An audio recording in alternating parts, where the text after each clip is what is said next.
Muy buenas tardes a todos los presentes, siendo las 19 horas del día miércoles 10 de enero, damos inicio a la charla titulada La implementación de la Ley Karin para el sector privado, público y Fuerzas Armadas. Desde ya agradecerles su participación a esta instancia para quererse educar en esta materia tan sensible como lo es el acoso laboral. Esta charla está dirigida a todo tipo de público, no solamente a abogados, por lo tanto, no se va a hablar con tecnicismo jurídico, sino que para que sea entendida para todos los profesionales y oficios que nos acompañan el día de hoy de todas las carreras. Ahora vamos a presentar a los expositores de esta charla. En primer lugar, vamos a saludar al abogado Miguel Suazo, con más de 10 años de experiencia en el derecho laboral. Tiene él un magíster en Derecho Laboral y Seguridad Social y un magíster en Derecho Administrativo. Y el día de hoy va a ser el encargado de darle vida a la exposición de la implementación de la Ley Karin para el servicio público. Muy buenas tardes, colega, ¿cómo está? No se escucha. ¿Puede habilitar el audio?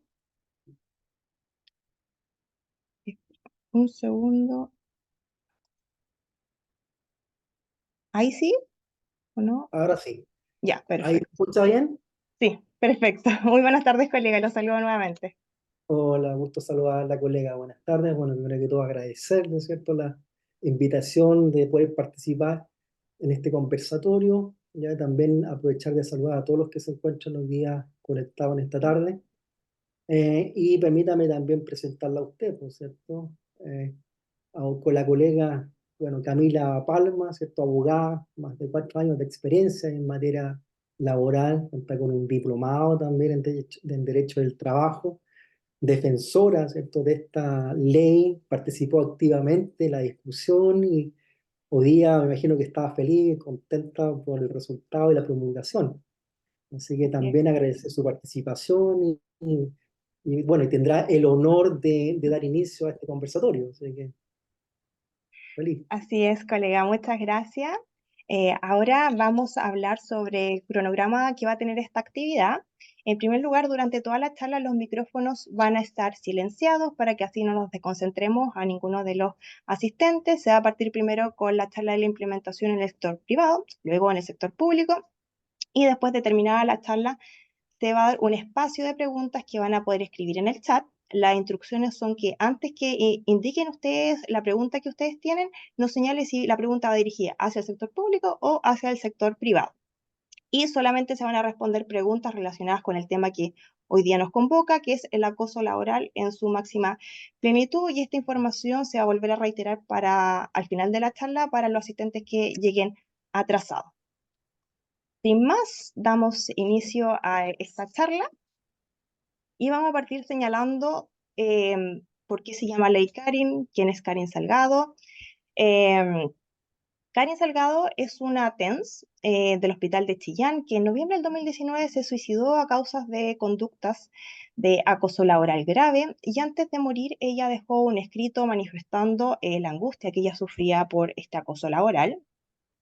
Una vez ocurrido este desenlace fatal, Claudia Salgado, su hermana, que es la que aparece aquí en la portada de la presentación, la que está al lado del presidente Boric, ella es Claudia Salgado, la hermana de Karin, y ella empieza una visibilización a nivel nacional transversal sobre el acoso laboral y la diputada Erika Olivera patrocina este proyecto, se ingresa al Congreso, que al principio solamente estaba contemplado para el sector privado.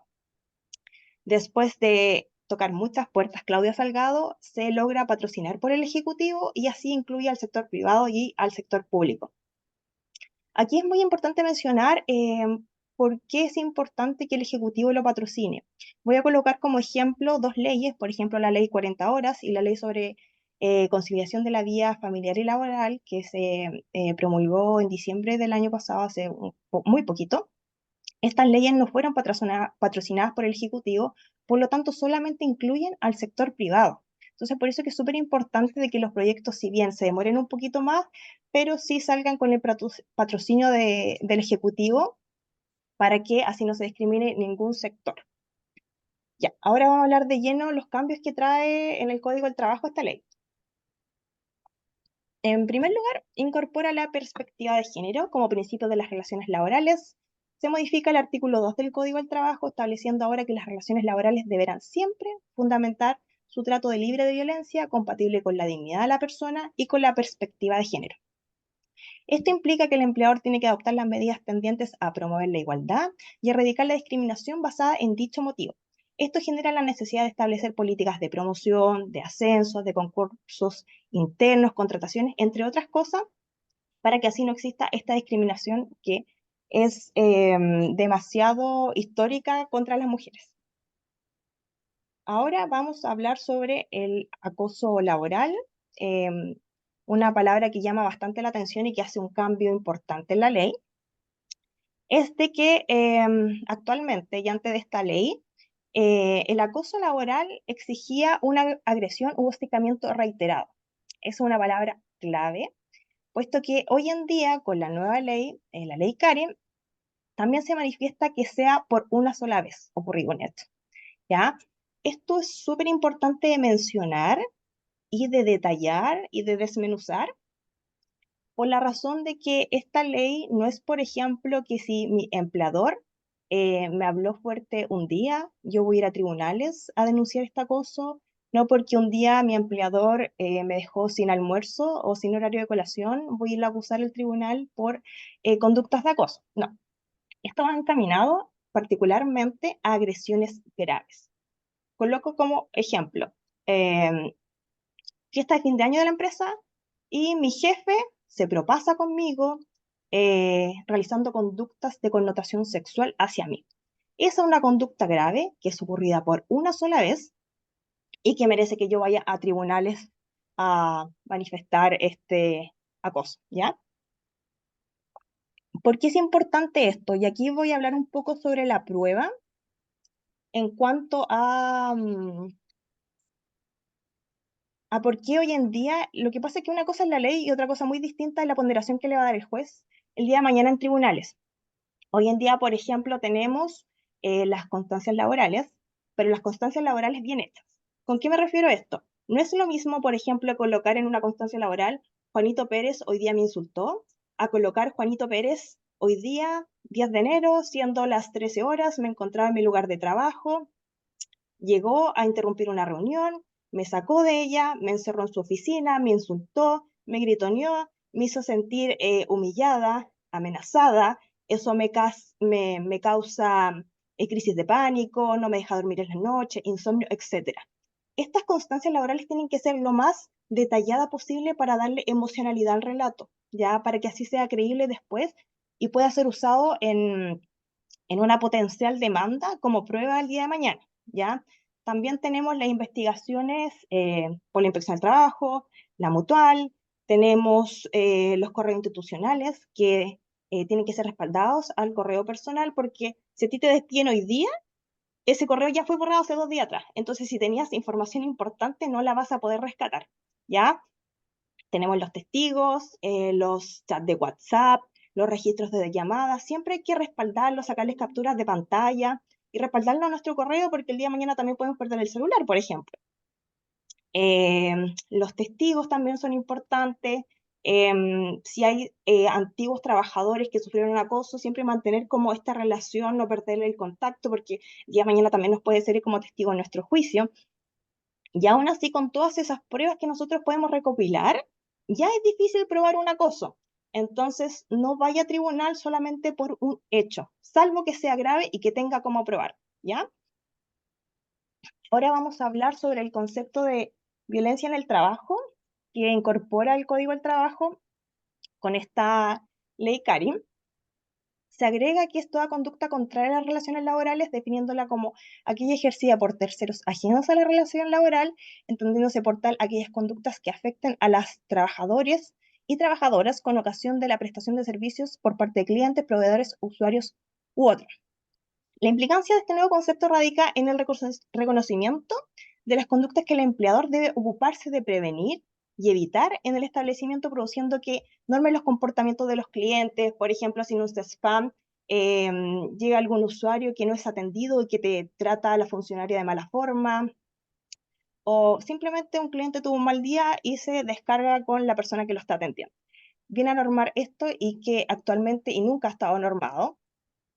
Y ahora vamos a hablar sobre una de las cosas más importantes que viene a cambiar esta ley, que es exigirle como un rayado de cancha al empleador que implemente los protocolos de prevención respecto al acoso sexual, laboral y violencia en el trabajo.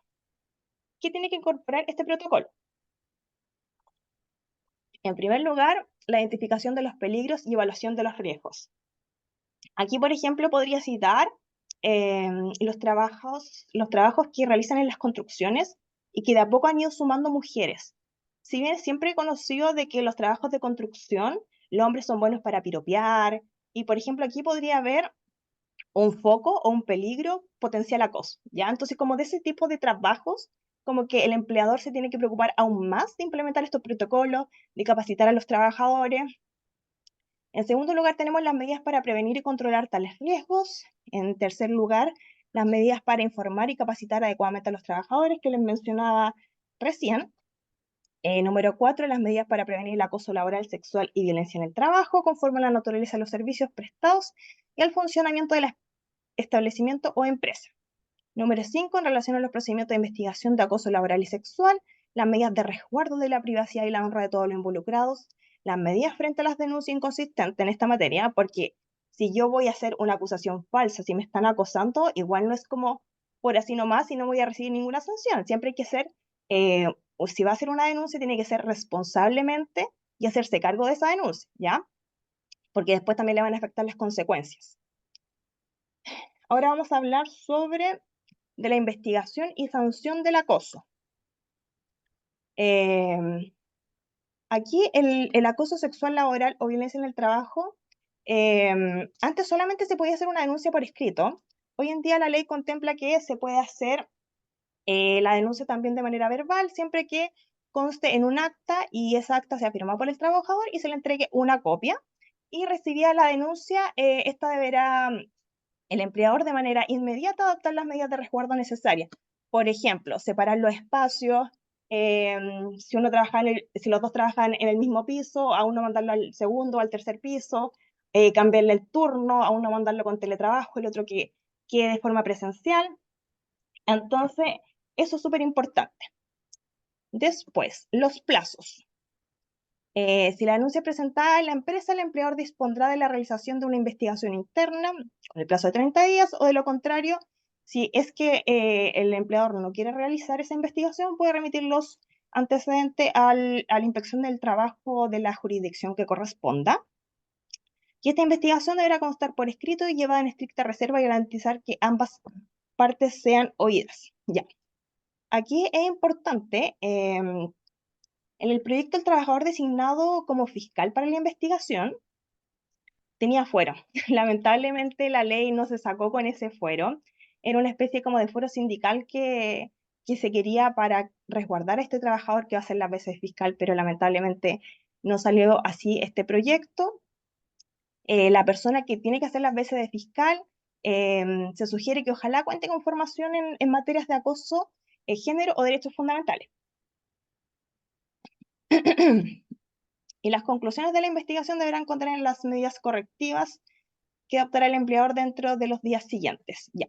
Aquí es importante mencionar de que actualmente generalmente estas investigaciones las llevan los abogados de la empresa, pero en este caso a lo mejor va a ser una empresa más pequeña, no va a tener un abogado, y ojalá que esta persona fiscal, que va a ser la veces de fiscal, cuente con todos los antecedentes y con toda la capacitación disponible para llevar a cabo una investigación de esta envergadura, porque estamos hablando de casos igual graves, casos sensibles. Aquí, este fiscal trabajador que va a investigar tiene que primero entregar un informe lo más completo posible, con un caratulado de las partes, las materias de investigación, el artículo del Código del Trabajo que se infringió, el artículo del reglamento interno que se infringió, la fecha de la denuncia, la fecha de inicio de la investigación, la fecha de término de investigación, la fecha del informe, el plazo de investigación que se tomó 10 días, 15 días, el relato de los hechos, si la denuncia fue escrita o fue verbal, a qué personas se entrevistó, a qué trabajadores, si se requirió prueba documental, las conclusiones y las sanciones que va a sugerir, porque este funcionario no es un juez. Se entrega una sugerencia y va a tener que ser firmada por la persona funcionario que realice esta investigación. Así que tiene una tarea súper, súper, súper importante y súper sensible. Y este es el artículo más polémico que yo pienso que tiene la ley, que es como el que tuvo más controversia en los comentarios. Me voy a explicar.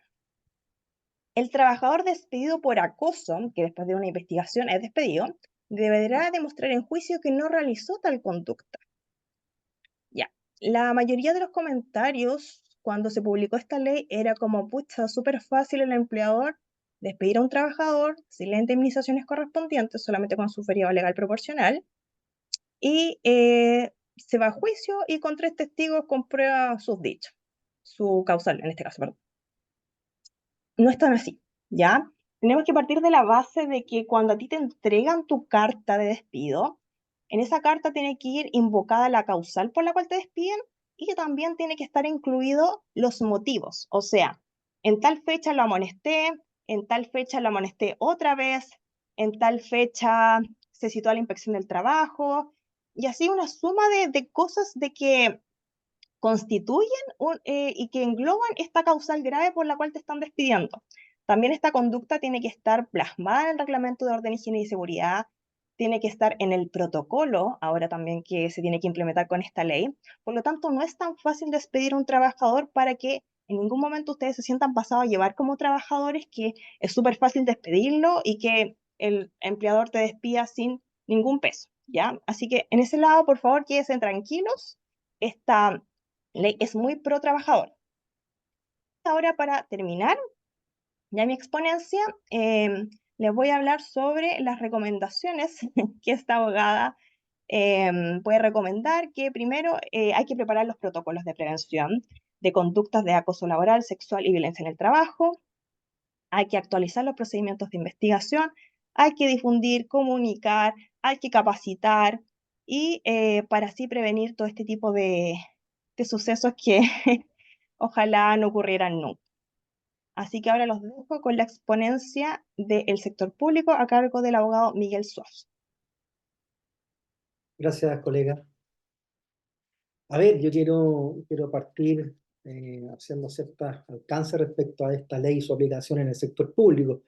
Primero, quiero dejar establecido, ¿cierto?, que esto constituye un avance significativo a la legislación laboral, especialmente, ¿cierto?, porque aborda de manera integral lo que es la prevención, investigación y sanción en el tema de acoso laboral. Constituye también una modernización de las normas laborales y especialmente porque considera el sector público, que es lo que es la manera que yo voy a abordar en esta tarde, ¿cierto? Ahora, para entender de qué manera vamos a ir abordando este tema, hay 4 pilares fundamentales que yo identifico.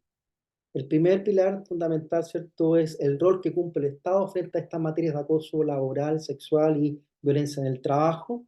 El segundo pilar es las modificaciones que esta nueva ley introdujo, ¿cierto?, distintos cuerpos normativos ya que regulan el sector público. En tercer lugar, vamos a identificar el procedimiento y las características especiales que sufre este procedimiento por el cual se determina la participación en un hecho que puede ser declarado, ¿cierto?, como acoso laboral, sexual o violencia en el trabajo. Y vamos a terminar con el rol que va a cumplir la Contraloría General de la República en esta materia. En particular, ¿cierto?, y vamos con el primer pilar, que es el rol que cumple el Estado. Aquí establece ciertos deberes que son prácticamente obligaciones que debe cumplir el Estado frente a estos tipos de acoso sexual, violencia, ¿cierto?, en el trabajo. El primero de ellos es el deber del Estado de garantizar un lugar de trabajo que esté libre de violencia, libre de acoso sexual y laboral. El segundo principio, ¿cierto?, que yo denomino principios rectores y deberes, ¿cierto?, especiales del Estado hacia los funcionarios, establecer también los protocolos de prevención, garantizar el cumplimiento de estos protocolos de prevención, investigación y sanción en materia de acoso laboral y sexual. También otro deber del Estado, ¿cierto?, es establecer los canales y mecanismos de reconocimiento de estos hechos vulneratorios, fomentar, ¿cierto?, monitorear y establecer sensibilidades para el efecto de poder identificar cuando vamos a estar en presencia de un hecho que podría ser constitutivo de acoso laboral o sexual. También, ¿cierto?, el deber del Estado de garantizar la protección a la vida privada y a la honra de todos los intervinientes en este procedimiento de investigación. ¿Ya? Y otro también deber del Estado, ¿cierto?, es establecer o informar semestralmente a todos los funcionarios públicos los canales de reclamo, ¿cierto?, los oportunidades de poder, en qué circunstancias se encuentran estos reclamos, las motivaciones, el hecho de haber o existir por parte de algún organismo del Estado un incumplimiento ya de estos protocolos de prevención, de investigación y sanción del acoso laboral, sexual y violencia en el trabajo, ¿ya? Y establecer en general los incumplimientos contractuales, incumplimientos de la normativa sectorial. Esos son a lo menos 6 deberes del Estado, ¿cierto?, que esta ley introduce a todos los cuerpos normativos del sector público y que al final del día no es más que el cumplimiento de un mandato constitucional y también el cumplimiento y en sintonía con el convenio 190 de la Organización Internacional del Trabajo, ¿cierto?, que está orientada a garantizar un lugar de trabajo libre de violencia. Ya como señalé, ¿cierto?, de dónde nacen o dónde se fundamentan los pilares de estos deberes del Estado, precisamente de la Constitución. Un mandato constitucional, o sea, el artículo primero de nuestra Constitución, ¿qué nos dice? Dice que las personas nacen libres y iguales en dignidad y derecho. Iguales en dignidad y derecho. Nos dice que el Estado está al servicio de la persona humana y su finalidad es promover el bien común. Y nos define el bien común, ¿cierto?, como un conjunto de condiciones que permiten a todos los integrantes de la sociedad su mayor realización espiritual y material posible con pleno respeto a los derechos constitucionales. Y eso es muy importante. También establece la fuente del artículo 6, 7 y 8 de la Constitución. El artículo 6, cuando hace referencia, ¿cierto?, que todos los órganos del Estado deben someter su acción a la Constitución y a las normas dictadas conforme a ella. El artículo 7 de la Constitución habla de que todos los órganos del Estado, ¿cierto?, solamente pueden actuar previa investidura regular de sus integrantes dentro de sus competencias. Establece que ninguna magistratura, persona ni grupo de personas puede atribuir sin aún a pretexto de circunstancias extraordinarias otra potestad que expresamente le haya conferido la ley. El artículo octavo, y muy importante, como voy a señalar más adelante, que establece, dice que el deber, ¿cierto?, de todos los órganos del Estado de sujetar su acción o el ejercicio ya de la acción pública tiene como el deber primordial respetar la propiedad administrativa en todas sus actuaciones. Esos son los pilares fundamentales y de ahí nacen este deber del Estado en relación al deber, ¿cierto?, contemplar en la ley CARI. Ahí comprendimos, o está abarcado, ¿cierto?, el primer pilar que nosotros anunciamos respecto al rol del Estado en esta materia. El segundo pilar que vamos a identificar acá, ¿cierto?, son las modificaciones que esta ley introdujo a los distintos cuerpos normativos del sector público. Hablamos, ¿cierto?, bueno, ya mencionamos la Constitución, posteriormente hablamos de las normas estatutarias, tenemos la Ley de Bases Generales de la Administración del Estado, ¿cierto?, 18.575. Tenemos posteriormente la Ley de Estatuto Administrativo, ¿cierto?, 18.834. Tenemos después que es el Estatuto General y posteriormente, después de eso, tenemos estatutos especiales, ¿cierto?, como el Estatuto Municipal, regulados en la Ley 18.883, así como otros estatutos especiales de salud, investigaciones, Fuerzas Armadas, etcétera. Las modificaciones que introduce esta ley, ¿cierto?, es una para todos estos cuerpos normativos. ¿Cuáles son los más importantes, ¿cierto?, que se logran identificar en estos cuerpos? Primero, el deber de implementar un protocolo de prevención, ¿cierto?, investigación y sanción del acoso laboral, sexual y violencia en el trabajo, que es el protocolo que ya hizo mención la colega Camila, ¿cierto?, con las mismas condiciones, los mismos requisitos. En general, ¿cuál fue la finalidad de este protocolo? Porque recordemos que el fundamento de esta ley es precisamente está enfocado en la prevención de estos ilícitos administrativos o legales. ¿Ya? Ahí está enfocado, como digo, la ley Caribe. Y dentro de estos protocolos, como señaló Camila, ¿cierto?, lo más importante es establecer los peligros o identificar los riesgos asociados a conductas que pueden constituir el día de mañana un hecho de acoso laboral, sexual o violencia en el trabajo. Eso es lo importante. Establecer capacitaciones, formación a los funcionarios, ya para el día de mañana que logren identificar cuando estamos en presencia de un hecho que puede ser constitutivo de una violencia laboral o sexual, ya establecer también mecanismos de protección. Esa es una primera modificación que introduce esta norma a todos estos cuerpos normativos. En segundo lugar, ¿cierto?, establece también ciertos principios, define y establece principios, verbos rectores de los procedimientos de investigación que van a esclarecer el día de mañana si un hecho es o no acoso laboral. Dentro de estos principios, los más importantes, ¿cierto?, son el principio de objetividad, el principio de imparcialidad, el principio de celeridad y el principio por excelencia, ¿cierto?, que se introduce, que es la innovación a esta norma, que es la perspectiva de género. Eso es muy importante porque, sumándome a las palabras también que señaló la colega, ¿cierto?, recordemos que todos estos hechos de violencia, acoso sexual especialmente, son hechos que ocurren en la clandestinidad. ¿Ah? Es muy difícil la prueba del día de mañana, sobre todo hoy día, cuando establecen, por ejemplo, en el tema del acoso laboral, antes eran hechos reiterados en el tiempo para tener, por considerar un hecho como acoso laboral, debería ser reiterado en el tiempo. Hoy día, esta modificación hace que un puro hecho, un solo hecho, podría ser constitutivo de acoso. Precisamente como estos hechos se producen en clandestinidad, o cierto, son muy difíciles de probar, es precisamente que se viene a introducir esta perspectiva de género, que es muy importante el día de mañana como el estándar probatorio al final. ¿Ah? En tercer lugar, ¿qué otra modificación introduce de manera general? ¿Cierto? La facultad de iniciar investigaciones de oficio, sumariales, por supuesto, de oficio a los distintos órganos administrativos, allá, y que finalmente obviamente van a terminar en una sanción, y en caso de que estos órganos que pueden iniciar de oficio no quieran hacerlo o se nieguen o por desidia o por algún conflicto de interés, ya ahí establece sanciones especiales tanto, y beneficios tanto para el denunciante como para la demás intervinientes.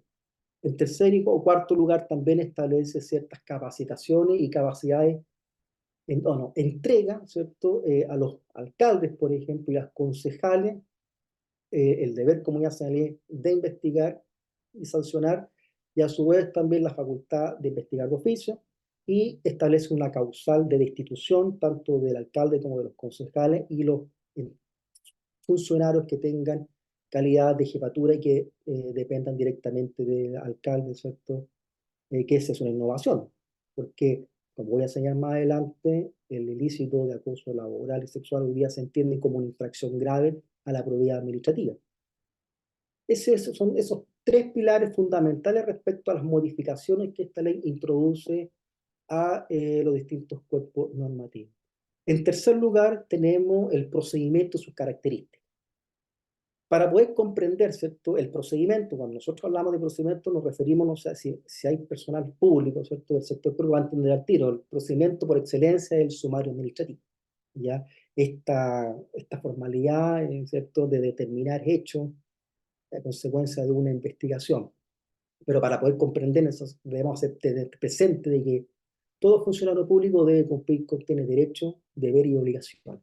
Los más importantes deberes en este caso, al menos en la materia que nos convoca, ¿cierto?, son dos.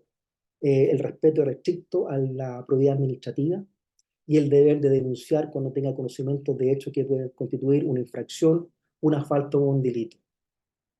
En segundo lugar, también el deber que tiene todo funcionario de denunciar, ¿cierto?, en caso de, como ya señalé, estas infracciones que tenga conocimiento. Y también tiene prohibiciones. ¿Qué tipo de prohibiciones encontramos en el ámbito administrativo o sector público? ¿Cierto? Dos, las más importantes. Todo funcionario público tiene la prohibición de ejecutar cualquier acto que vaya a afectar, ¿cierto?, la integridad o dignidad del funcionario. Y dentro de estos actos que atentan contra la dignidad, identificamos dos, los más importantes, que es el acoso sexual y la discriminación arbitraria. ¿Ya? Y el primero también y más importante, otra prohibición, es obviamente que será actos que sean constitutivos de acoso laboral. Por lo tanto, nosotros para determinar obviamente el caso de incumplimiento de estos funcionarios, de estos deberes, ¿cierto?, y estas obligaciones, se establece la responsabilidad administrativa. Pero esta responsabilidad administrativa, ¿cierto?, se tiene que determinar a través de este procedimiento sumario, ¿ya? Características especiales de este procedimiento sumarial, que es lo más importante de las modificaciones, ¿cierto?, de esta ley, la innovación que hace la ley. Primero, este es un procedimiento en donde deben prevalecer los principios que ya mencioné: confidencialidad, celeridad, objetividad y la perspectiva de género. Sí o sí, esto tiene que estar siempre plasmado en este procedimiento.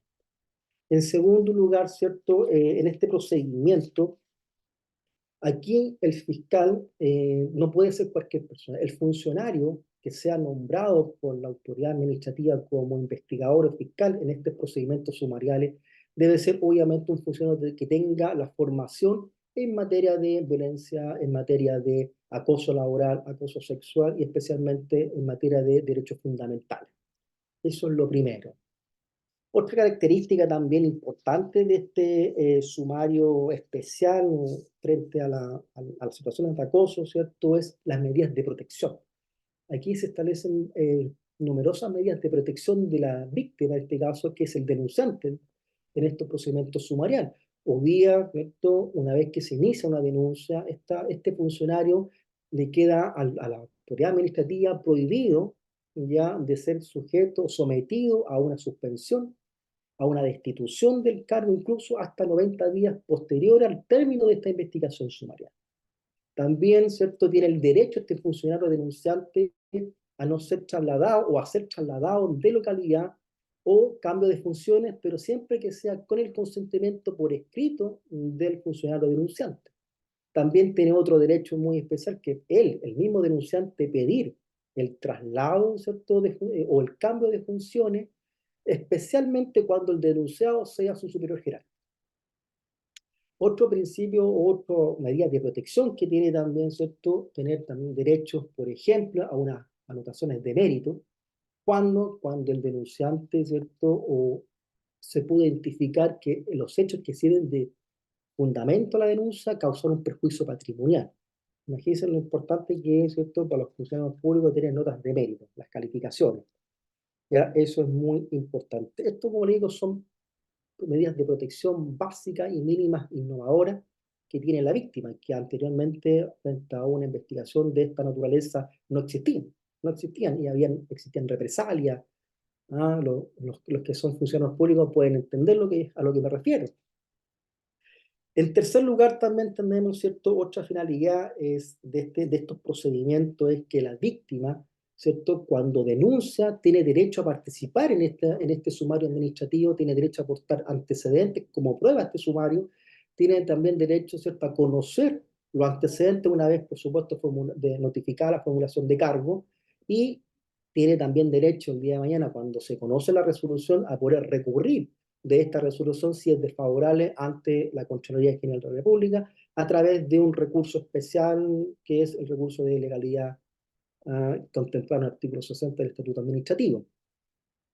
Otra también finalidad, en el caso de que el fiscal decida, ¿cierto?, bueno, somete a sobreseimiento en este proceso sumarial de los hechos, señala que no son constitutivos de acoso, ya esa resolución de sobreseimiento que la va a ofrecer y que la va a determinar al final el superior jerárquico, ¿cierto?, tiene que estar debidamente fundada. Y a su vez se tiene que notificar al funcionario denunciante, cosa que él, desde el momento de la notificación, le nace el derecho para poder reclamar frente a esa negativa del superior de aplicar incluso el desistimiento o sobreseimiento de la denuncia. Esos son factores muy importantes, como digo, antes no existían, hoy día, como digo, hoy el funcionario que está encargado de la investigación y después el superior jerárquico que va a aplicar la medida, ¿cierto?, ya no puede de una manera caprichosa, ¿cierto?, tomar la decisión de disminuir la sanción contemplada y aplicarle una sanción distinta a la que arrojó conforme a los antecedentes. Eso es muy, muy importante. Como le digo, el fiscal también no cualquier fiscal es el que encargado de, o no cualquier funcionario, ¿cierto?, que cumple el rol fiscal va a ser el encargado de tomar esta investigación sumaria. Y finalmente, la sanción que se va a aplicar, ¿cierto?, tiene un plazo muy acotado, 20 días contados desde que se encuentra vencido el plazo de instrucción. O sea, aquí establece también plazos muy acotados para poder aplicar la sanción una vez que sea determinada a través de este sumario administrativo especial. Y finalmente, en cuarto lugar, ¿cierto?, entendemos el rol de la Contraloría General de la República. A ver, hoy día, ¿qué es muy importante? ¿En qué momento interviene la Contraloría General de la República? Acá, esta innovación que esto contempla también la legislación, ¿cierto?, la ley Caín, establece que en el caso de cuando el denunciado, ¿cierto?, denunciante sea el alcalde o alcaldesa, un concejal o un funcionario que tenga rol de jerarquía y que dependa directamente del alcalde, ¿cierto? Una vez que esta institución toma conocimiento de esta denuncia, tiene un plazo muy acotado de 3 días para remitir los antecedentes a Contraloría, porque en definitiva va a ser este órgano, ¿cierto?, de control el que va a sustanciar el sumario administrativo y no ya un fiscal que va a depender en la realidad, en la práctica, del alcalde de turno.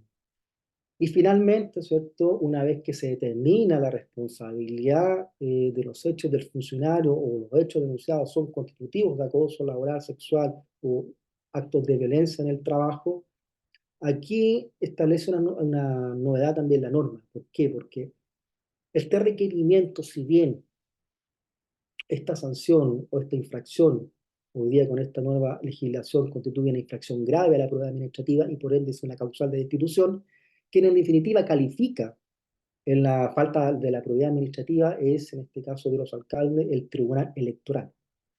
Para ese requerimiento o para que este tribunal pueda conocer, tiene que haber un requerimiento. La ley exigía anteriormente que estos requerimientos son, ¿cierto?, a merced de 1/3 de los concejales en ejercicio.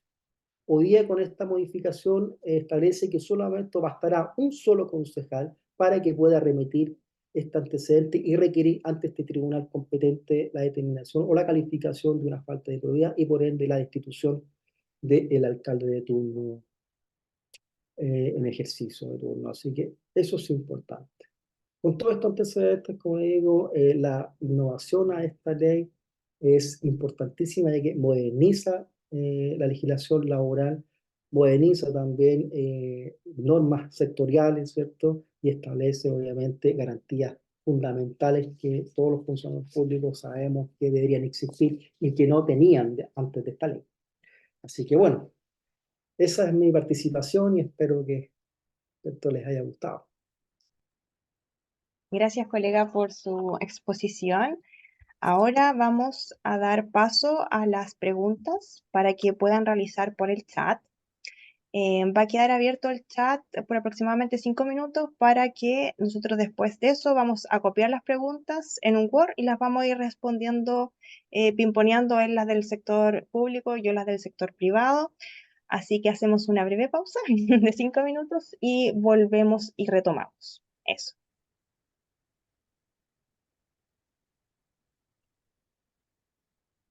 Ya.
Ya, vamos a retomar.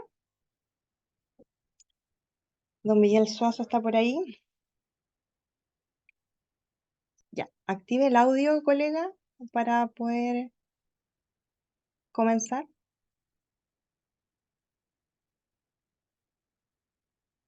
Ya, acá estamos compartiendo las preguntas que nos llegaron por el chat. La primera pregunta es para el sector público, así que la va a responder don Miguel Suazo. La pregunta es, ¿cuáles de estos cuerpos normativos vinculan esta ley con las de las Fuerzas Armadas? Colega, tiene que activar el audio. No está conectado el audio de él. ¿Yo? Espérate. Ahora Sí, sí. sí, ahora sí. Ya, Sí, perfecto. la Ahora escucho bien. expláyese. A ver, bueno, efectivamente, respecto a la primera pregunta que creo que la hizo Andrea, si no me equivoco. Ya nosotros partimos señalando que esta ley introduce estas modificaciones y dentro de las modificaciones y qué tipo de cuerpo normativo, obviamente está la ley de base general de la Administración del Estado, que es la primera. En ese orden está la Constitución, después normas sectoriales, está la ley de base general de la Administración del Estado aplicable a todos los funcionarios públicos, ¿cierto? Después vienen normas, ¿cierto?, especiales o estatutos especiales, dentro del cual está las Fuerzas Armadas. Sin prejuicio que existe obviamente el principio de especialidad, pero en estas normas, cuando los no regulados, ¿cierto?, en ese cuerpo normativo, ¿cierto?, se aplican las leyes generales, los estatutos generales. Y ahí las Fuerzas Armadas, ¿cierto?, se remite a la Ley de Base General de la Administración del Estado. Ahora, póngase, yo siempre lo planteo esto, ¿ah? Porque obviamente uno siempre cuando estudió Derecho, aquí enfocado en el tema del proceso de construcción de las normas, ¿cierto? Kelsen y la pirámide invertida y la estructura, ¿cierto? Piramidal. Pero yo siempre les digo, acuérdense que en el evento, y esto es como un consejo, ¿no?, de no existir una norma expresa, más allá de que sea en derecho administrativo, tenemos la Constitución política. Y en la Constitución política tenemos el artículo primero, yo por eso lo hice presente. Todas las personas nacen libres, iguales sin dignidad y derecho. Ahí está la madre y el fundamento de la dignidad y el respeto. El servicio a la persona humana, el Estado está al servicio de la persona humana. Y la finalidad es promover el bien común. Y los demás artículos que yo mencioné, especialmente el artículo octavo que establece que el ejercicio de la función pública obliga a todos sus titulares a dar estrictamente, a respetar estrictamente el principio de probidad administrativa en todas sus actuaciones. Por lo tanto, como digo, como consejo, más allá del tecnicismo y del cuerpo normativo, reitero, existiendo la Ley General de Base de Administración del Estado, recurrir a la Constitución cuando no encuentre una norma expresa. Espero haber con eso respondido a la inquietud del colega o del participante. Ya, la segunda pregunta es en el sector público. ¿Los fiscales nombrados se garantiza que tengan competencias apropiadas, que garanticen un debido proceso, que no tengan una relación directa o que sean compañeros de trabajo que laboran en una misma región en los servicios públicos? A ver, efectivamente, o sea, aquí primero los fiscales, por supuesto, que tienen que ser funcionarios hoy día, que tengan estas competencias y esta formación en materia de acoso laboral, sexual y especialmente derechos fundamentales. Lo primero, ¿cierto? Esta es la innovación de la norma. Por lo tanto, sí o sí debe existir. En cuanto al tema de conflictos de interés o que yo logre identificar tráfico de influencia, recordemos que el fiscal, más allá de ser nombrado un fiscal, también es un funcionario público.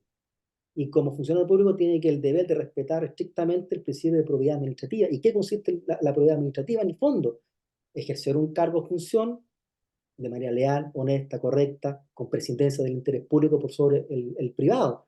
Por lo tanto, efectivamente, aquí un fiscal que incurra en este tipo, además tiene el deber de denunciar si está investigando, además. Por lo tanto, por supuesto que aquí se respalda y se resguarda la imparcialidad del funcionario, de todas maneras, y está obligado a hacerlo. Ya, la pregunta número 3. En el sector público, en oficinas pequeñas de menos de 7 personas, los testigos no quieren declarar cuando son solicitados como tales. ¿Qué garantías tienen ellos? Bueno, obviamente otra innovación, ¿cierto?, que establece dentro del procedimiento sumarial principios o verbos rectores, y dentro de estos principios son precisamente el principio de la confidencialidad.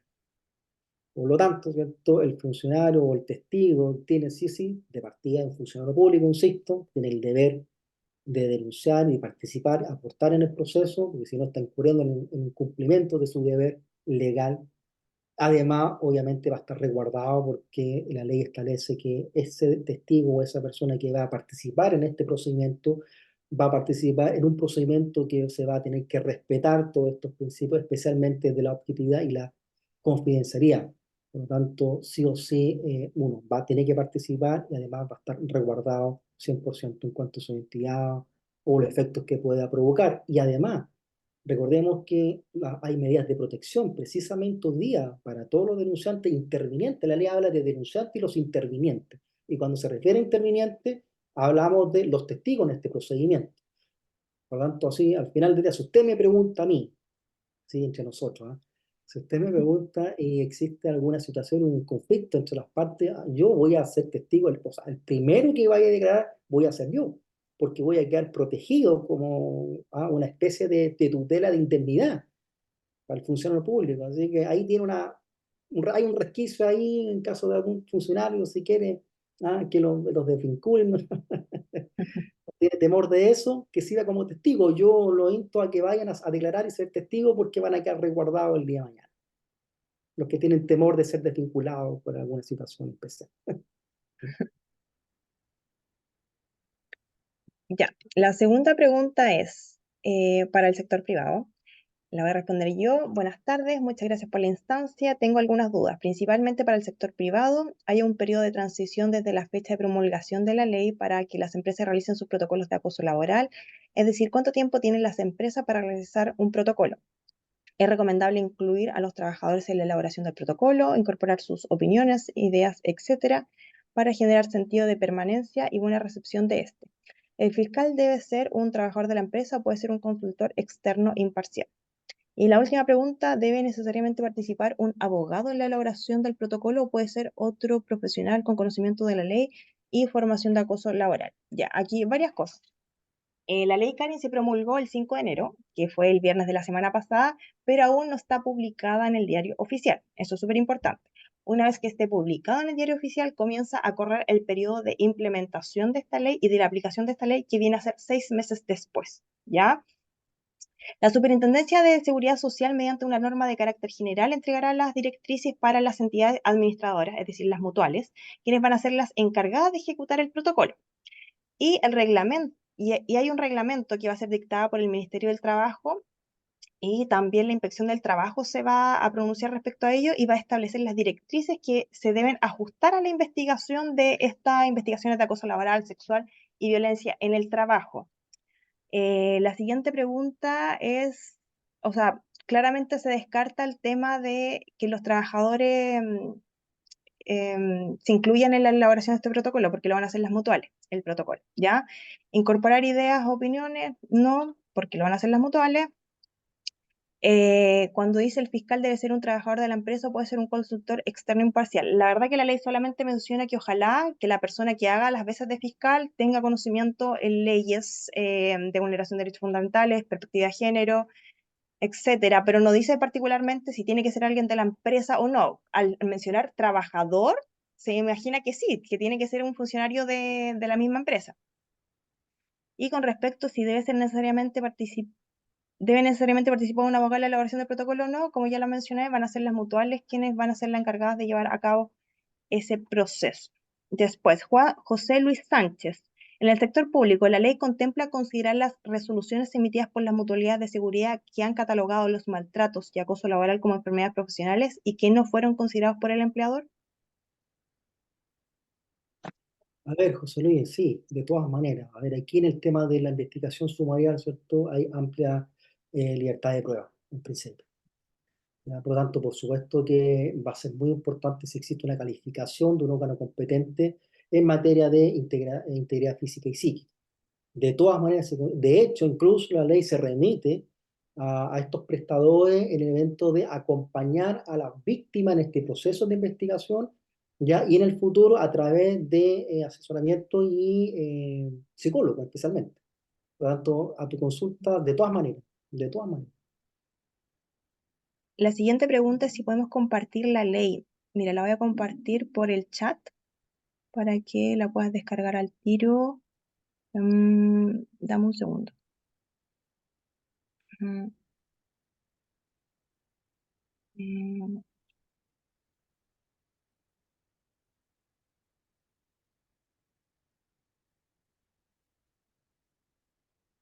Ya, ahí está compartida la ley por el chat para que, no sé cómo se pronuncia ese nombre, pero ahí está compartida, así que ya está respondida tu pregunta. Después, Vanessa, en el caso del sector privado, ¿se modifican las tipificaciones actuales de aquellas conductas consideradas como acoso laboral? No entiendo la pregunta. Colega, ¿usted la puede traducir? No, no entiendo tipificaciones. No, Caso no, no, de sector verdad que no entiendo. Si podías, de caso dice, nuevo, dice en el caso, Vanessa, si no me equivoco, ¿no? sí, sí. Dice en el caso del sector privado, se modifican las tipificaciones actuales de aquellas conductas consideradas como acoso laboral, o sea, bueno, el Ah, aspecto, tipificaciones actuales. en el fondo había, bueno, además de un hecho reiterado, cosas, ¿qué se entiende por acoso laboral? El concepto establecido en el artículo 2 del Código del Trabajo. Claro, O solamente este, se cambió una palabra nomás del hecho de que se contempla también por solamente, antes era solamente reiterado en el tiempo, ahora, aunque sea una vez. Esa es la única modificación que hay con respecto a eso. Después, Maciel Villalobos, en el caso de las empresas de servicios transitorios, si el acosador es de la empresa principal, ¿cómo se aplica el protocolo de cuál empresa? Lo mismo en su contratación. Muchas gracias por la instancia.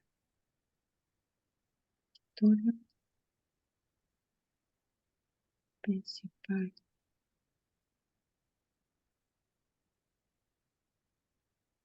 Eh, ¿La entiende usted, colega, o no la pregunta? tema de Maciel, ¿cierto? Sí. Ya le hace que en el caso de las empresas de servicios transitorios, si el acosador es de la empresa principal, ¿cómo se aplica el protocolo del cual, o sea, de cuál empresa? Lo mismo para su control.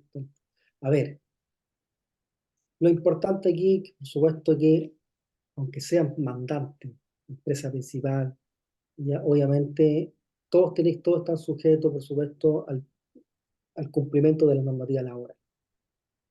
Ya esta se aplica a todos niveles, lo primero.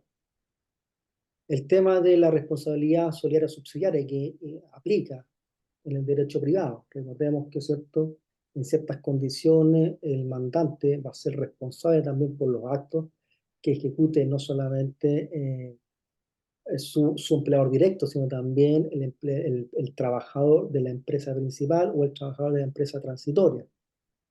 En ese contexto tienen que estar en sintonía tanto el protocolo de la empresa mandante y de la empresa principal, porque el efecto cascada, o sea, en un Ujú. procedimiento laboral, ¿cierto? En el evento de que se acrediten las condiciones de subcontratación, quien va a responder va a ser el demandado, que es la empresa principal, y solidariamente subsidiaria el mandante. Por lo tanto, obviamente, protocolo en sintonía, alineado, y la responsabilidad solidaria que no se elimina. No sé si se pudo despejar ahí la duda.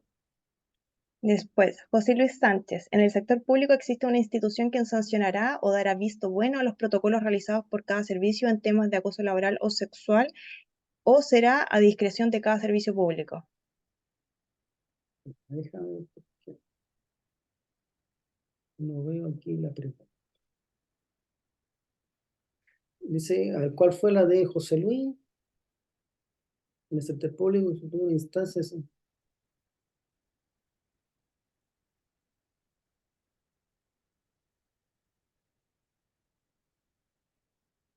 del servicio. A ver, como todo protocolo, por supuesto que tiene que cumplir estándares mínimos, ¿ah? En los estándares que están establecidos en la ley, en primer lugar, y en segundo lugar, ese estándar, ¿cierto?, tiene que estar, por supuesto, visado, en principio por la Contraloría General de la República y por organismos de la ley 16.744, que obviamente los prestadores de salud. Estos tres organismos y comisiones especiales que podría, obviamente, el sector público crear para el efecto de cumplir con el estándar de exigencia de estos protocolos de prevención. Por lo tanto, efectivamente van a estar visados, podrían estar visados y deberían estar visados. O sea, un consejo también para las instituciones públicas, siempre. O sea, visado por el organismo competente que hace referencia a la norma, que es cierto que son los prestadores en el fondo de salud, mutualidades, no sé, y también por Contraloría de la República, que es un organismo, ¿cierto?, que encargado también de determinar el alcance de las normas administrativas. Por lo tanto, por supuesto que sí. Por supuesto que sí. Y una comisión especial o técnica que me imagino que en el futuro, ¿cierto?, van a haber empresas que aquí hay, no sé si lo decirlo, pero hay un nicho importante para los Sí, colegas, porque se va a crear, sí, ¿cierto?, una especie de organismo que certifique y que pueda verificar que estos protocolos cumplen los estándares, ¿cierto?, desde el punto de vista legal, punto de vista constitucional y tratado y convenio internacional, especialmente el convenio 190 de la OIT. exacto. Así que Ya. sí. La siguiente pregunta, Vanessa. Hola, ¿el apoyo psicológico que se brinda al trabajador denunciante es solo a través de la mutualidad? En este caso, ¿se debe hacer el procedimiento de enfermedad laboral y la mutual inicia otra investigación además de la interna? No. En primer lugar, cuando tú tienes un acoso laboral grave, lo primero que tienes que hacer es acudir a la mutualidad tal como se hace hoy en día, para que se diagnostique tu enfermedad profesional. En esa investigación también se te va a pedir de que mencione algunos testigos, se van a entrevistar, se va a hacer la correspondiente investigación y ahí se va a ver si es enfermedad común o enfermedad profesional. No son distintos tipos de investigaciones.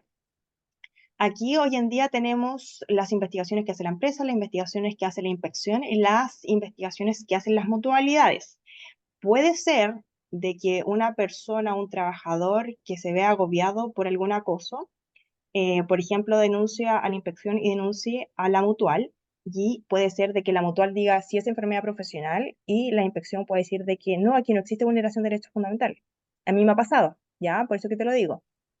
Entonces, aquí, por ejemplo, si tenemos 50-50, uno que dice que sí, otro que dice que no, yo lo que hago en esos casos, estoy hablando de como yo, abogada, opinión personal, yo voy igual a juicio, pero sí o sí tengo que llegar a acuerdo, porque tenía el 50% de perder y el 50% de ganar.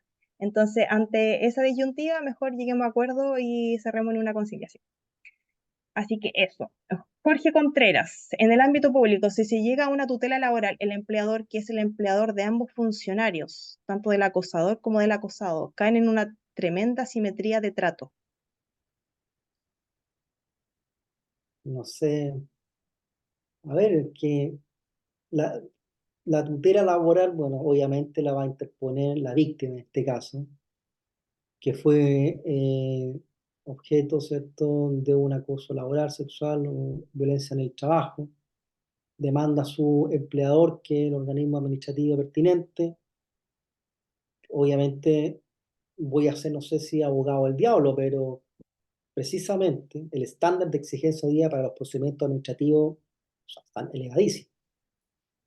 El demandado, que va a ser el organismo administrativo, se va a defender precisamente diciendo: mire, yo en el momento que tomé la denuncia, cumplí con la norma, inmediatamente inicié el procedimiento de investigación sumaria.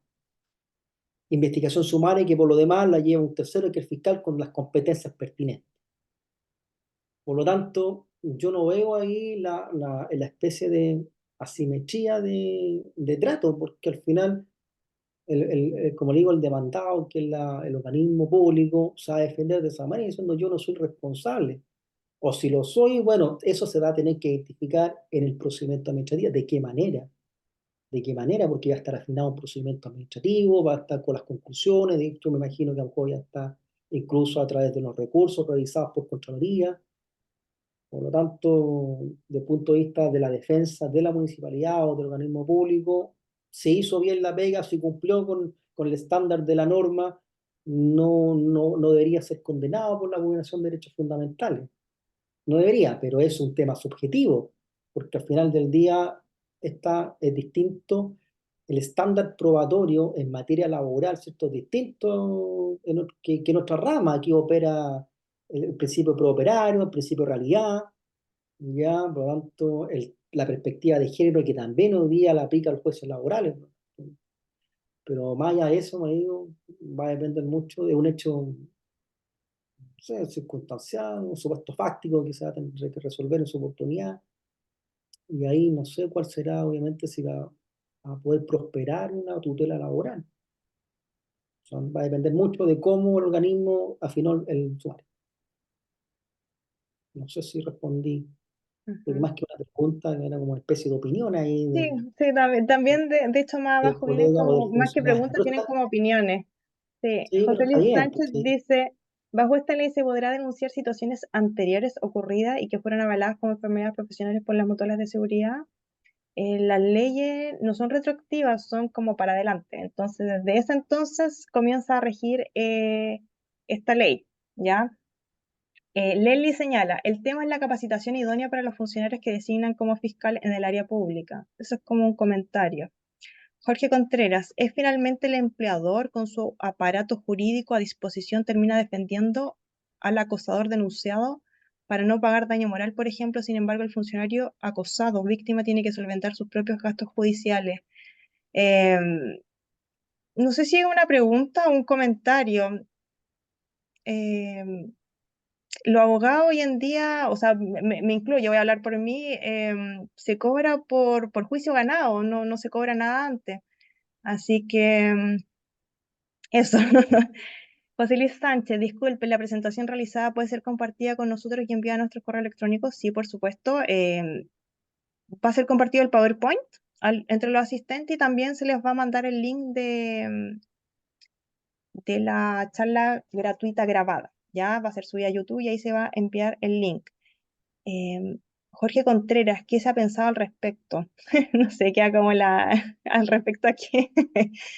Em, Sí, Jorge, si Jorge nos puede ayudar, no sé, complementar. sí, después, a ver, hay varias preguntas más, pero que no alcanzaron a estar incluidas en el Word. Mm, Vamos a viendo ver, acá. vamos viendo, claro, a ver, voy a cambiar explicación, a ver.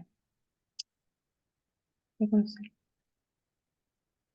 Ya, mira, aprovechando la instancia, voy a aprovechar, de iPhone de Andrea a las 7:58. De ahí en adelante voy a empezar con las preguntas que quedaron pendientes, aprovechando la instancia y la experiencia de ustedes. Quisiera conocer lo que saben o recomiendan respecto a las grabaciones sin consentimiento presentadas por los denunciantes como prueba.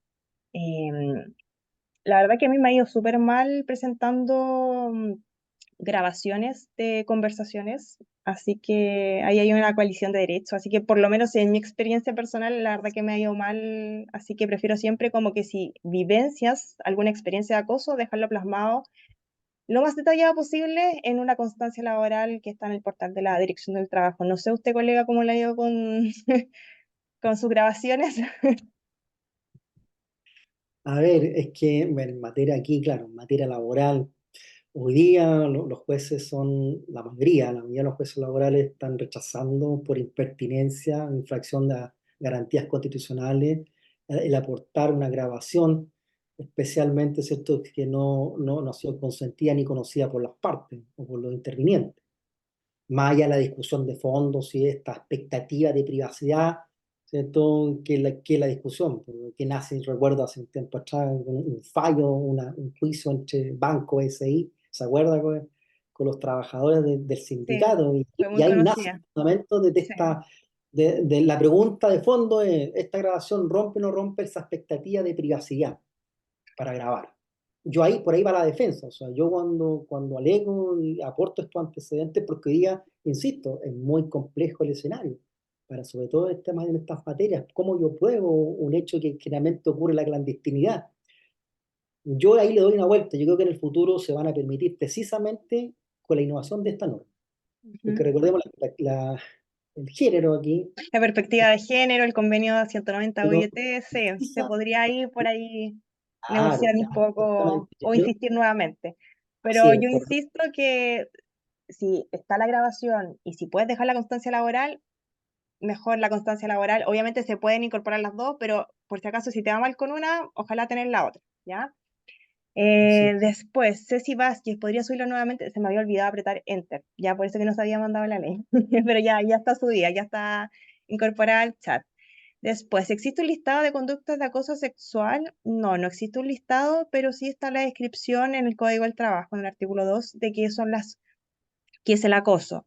En algunos reglamentos internos de algunas empresas sí aparecía tipificado cuáles son conductas de acoso. Depende de cada empleador, depende de cada reglamento interno que si lo incluye o no lo incluye, ¿ya? Después, Vale Sierra, el alcance de las mutualidades es tan precario desde el manejo técnico de los temas legales y el alcance de asesoría que podrían brindar y que lamentablemente se tendría que acudir a otros medios o profesionales para aplicarlo correctamente. Esto más que una pregunta es un comentario. La verdad que sí, hay que apelar al suceso cuando está la enfermedad común, si se logra revertir con buen argumento. Hay siempre cuando apelen al suceso como consejo, no sé, por ejemplo, si tú fuiste solamente con un informe psicológico para diagnosticar acoso, que haya más antecedentes médicos, porque si no hay nada nuevo, el suceso te van a volver a rechazar como enfermedad común, ¿ya?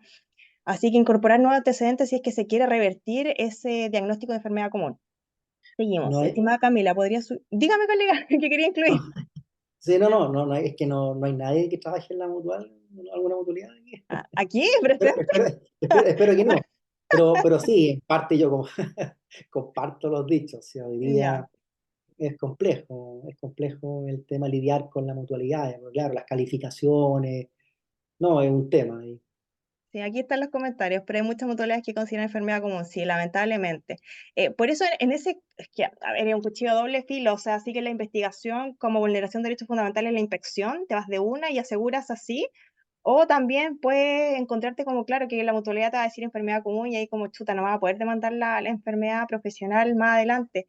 En esos casos yo he visto malas investigaciones de parte de la inspección, malas investigaciones de parte de la mutual. Lamentable, de verdad que muchas veces deja mucho que desear. De hecho, yo he hecho reclamo jerárquicamente porque de verdad que da pena y vergüenza que la inspección del trabajo tenga funcionarios tan deficientes en estas materias tan delicadas. Eh, y eso también es un comentario y tirón de orejas para la institución. ¿Ya? Seguimos. Acá es el tema de defender. A ver, acá el tema es de la defensa del funcionario. Muchas veces los gremios no se meten y los gastos los asume el funcionario. En cambio, la jefatura en la defensa la realiza el propio servicio. Señorita Camila, el tema es la tutela laboral en el área pública. ¿Se imagina que es comentario? No, la verdad que no le veo la pregunta. A ver, o sea, claro, la tutela en el área, bueno, hoy día la vulneración de derechos, la tutela específicamente está reconocida ya a nivel legal, o sea, partió con una interpretación judicial, recordemos, ¿cierto? Del ámbito público, una institución que estaba hecha exclusivamente para el área privada. Después, por una extensión jurisprudencial, ¿cierto? Se acogió esta vulneración de derechos fundamentales a los funcionarios públicos, un cierto criterio, como digo, jurisprudencial, pero hoy día ya ese problema está zanjado y superado, porque ya hay una norma expresa, ¿cierto? Una modificación legal, y la tutela opera derechamente a un funcionario público, porque además de un funcionario, es un trabajador derechamente, e insisto, o sea, yo vuelvo al origen de esta discusión, yo lo mencioné hace un rato atrás. O sea, cuando hablamos cuando partió la discusión de si se aplica o no se aplica la tutela laboral a un funcionario público, que si un funcionario tiene o no tiene herramientas de protección parecida a la tutela, yo le decía, pero cuidado, si, recuerden, tenemos la Constitución, o sea, no necesitamos un instrumento particular, ¿cierto? Claro, como digo, estamos formados, ¿cierto? Y no olvidamos de que la Constitución es vinculante hasta para los órganos del Estado, o sea, y ahí está la base de todo, por lo tanto, insisto, o sea, ya no es tema, no hay problema, la vulneración de derechos se aplica perfectamente, y si no, insisto, un consejo profesional, en la defensa de su escrito, ¿cierto? Cuando argumenten, partan con la Constitución. O sea, hasta el tribunal tiene que respetar la Constitución, así los tratados internacionales. De hecho, los fallos dentro de los requisitos de la sentencia es contemplar, ¿cierto? Uno de los requisitos, obviamente, el fundamento de los fallos y tratados internacionales. Exacto. A falta de ley, incluso, a falta de ley. ¿Ah? Así que no se compliquen tanto. Ya, seguimos. A ver, Jorge Contreras, las tutelas laborales no son gratis desde el punto de vista judicial y se cobra por adelantado de los resultados, se cobra además un porcentaje. Pues te digo, depende del abogado que contrates. Yo, por ejemplo, soy una abogada de resultados y solamente si se gana, se cobra el juicio. Y ahí depende tu opción de a quién contratas. Después, a ver, Leslie, depende del abogado. Acá acaban de decir que cobra por porcentaje, o sea, al final del juicio. Después de tanto buscar el abogado que está viendo mi tutela, no me ha cobrado nada. Él cobra por porcentaje. Bueno, ahí veo un caso que Leslie contrató a un abogado de resultados, ¿ya? Después, las mutuales son horribles en calificación y dejan sin tratamiento psicológico. Sí, lamentablemente sí. Cuando hay enfermedad común, las dejan sin atención psicológica. Después, ¿cuál es el plazo para denunciar un caso de acoso? Depende si es con relación laboral vigente o si es con ocasión del despido. Claro, ahí responde Lely, de 60 a 90 días. Sí, exactamente. Creo que no hay más preguntas. Creo que no se nos queda nada en el tintero, así que vamos a cerrar la sesión de Camila, hoy.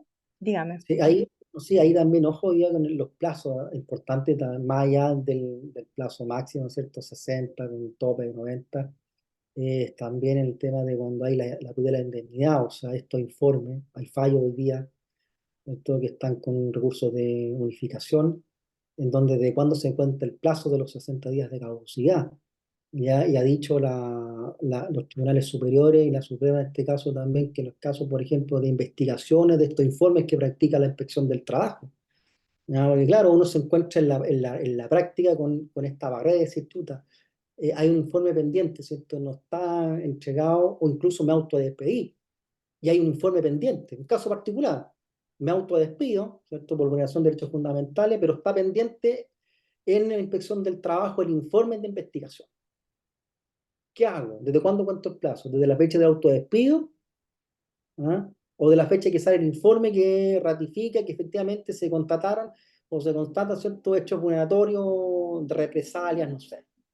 O de hay un fallo, ¿cierto?, que establece que los 60 días se cuentan desde que se entrega el informe de la inspección del trabajo y no, por ejemplo, en el caso particular que yo te estoy planteando, de la fecha en que me autodespedí.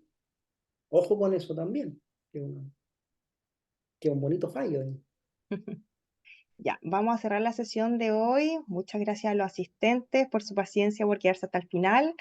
Entonces, queda pendiente, al correo les voy a mandar la presentación que me pidieron, les voy a mandar el link de YouTube y les voy a adjuntar también la ley para que sea consultada si tienen alguna duda, ¿ya?